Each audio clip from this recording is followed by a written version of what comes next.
இந்த வீடியோவில் பார்க்க போகிறது வந்து நம்ம டிடெக்டிவ் சைக்கோ த்ரில்லர் படத்தை பற்றி தான் பார்க்க போகிறோம். வீடியோக்கு போகிறதுக்கு முன்னாடி மறக்காம சேனலை சப்ஸ்கிரைப் பண்ணிடுங்க, இந்த பெல் ஐக்கானை ப்ரெஸ் பண்ணிடுங்க.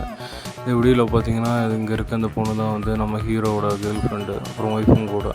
அப்புறம் இங்கே இருக்கவர் பார்த்தீங்கன்னா வந்து ஒரு சீனியர் டிடெக்டிவ். இந்த சீனியர் டிடெக்டிவும் அப்புறம் இந்த சின்ன ஜூனியர் டிடெக்டிவ் தான் சேர்ந்து வந்து இந்த கேஸ் வந்து சால்வ் பண்ணிகிட்ருக்காங்க. ஆனால் அந்த கேஸை சால்வ் பண்ணுறதுக்கும் கடைசி ட்விஸ்ட்டில் பார்த்தீங்கன்னா இவ்வளோ பாசமாக சந்தோஷமாக பேசிகிட்டு இருக்க குடும்பத்தில் வந்து சின்ன ஓட்டை விழுகிற மாதிரி வந்து பயங்கரமாக ஒன்று நடந்துடும். அது என்னென்னு பார்த்தீங்கன்னா விதவிதமாக வந்து அந்த சைக்கோ கொலைக்காரன் வந்து கொலை பண்ணுவான். அதுவும் பைபிளில் வந்து போட்டிருக்க மாதிரி நரகத்தில் 7 தண்டனை கொடுக்குற மாதிரி வந்து அந்த 7 தண்டனையும் காப்பி அடித்து கடவுள் தண்டனையாக நான் கொடுக்குறேன், கடவுளோட அவதாரமே நான் தான் சொல்லிட்டு வந்து அந்த 7 பேர்த்துக்கும் ஒவ்வொரு தண்டனையாக வந்து கொடுப்பான். ஆனால் அதில் வந்து என்ன காமெடின்னு பார்த்தீங்கன்னா நம்ம ஹீரோ இருக்கார்ல, நம்ம ஹீரோ அதாவது இந்த கேஸை இன்வெஸ்டிகேஷன் பண்ணிகிட்ருக்காரு.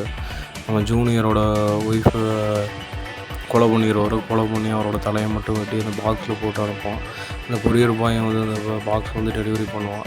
அந்த பாக்ஸ்குள்ளே நடா இருக்குன்னு கேட்டப்போ அப்போ இவர் ஓப்பன் பண்ணி பார்ப்பார். எல்லோரும் ஓப்பன் பண்ண வேணாம்னு சொல்லுவாங்க, பாம்புன்னு நினைப்பாங்க. கடைசியில் அந்த பாக்ஸ் ஓப்பன் பண்ணி பார்த்தா தலை மட்டுமே இருக்கும்.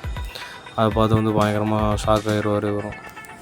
கடைசியில் இந்த சைக்கோ கொலைக்காரன் திட்டம் போட்டும்படி அவன் 7வது சாக போகிறது வந்து சைக்கோ கொலைக்காரன் தான். இவனுக்கு வந்து இந்த பூமியிலே வந்து வாழ்றதுக்கு பிடிக்காது. ஆனால் அந்த படத்தில் பார்த்திங்கன்னா அவன் பயங்கரமான பணக்காரனாக இருப்பான். ஒய்ஃபோட தலை தான் வந்து இருக்கும் அப்படின்ட்டு வந்து அவனுக்கு நல்லாவே தெரியும். இவனுக்கே வந்து பயங்கர டவுட் ஆகும் நம்ம ஹீரோக்குன்னு. என்ன யார் இல்லை அந்த பெட்டிக்குள்ளே வந்து யாரோட இருந்தது அப்படின்னு கேட்டப்போ பயங்கரமாக வந்து டவுட் போடுவாங்க.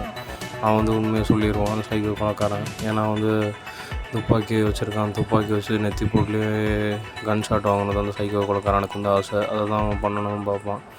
ஆனால் அதுவுமே வந்து அவர் சொல்ல மாட்டார். சீனியர் டிடெக்டிவ் வந்து வேணாம் துப்பாக்கி கீழே போட்டுரு அப்படின்னு சொல்லிக்கிட்டே இருப்பார். ஆனால் வந்து என் ஒய்ஃபு இப்படி பண்ணியிருக்கக்கூடாதுன்னு சொல்லிட்டு வந்து இந்த சைக்கோ கொலைக்காரனை வந்து நெத்தி போட்லேயே போட்டு கொன்றுவார்.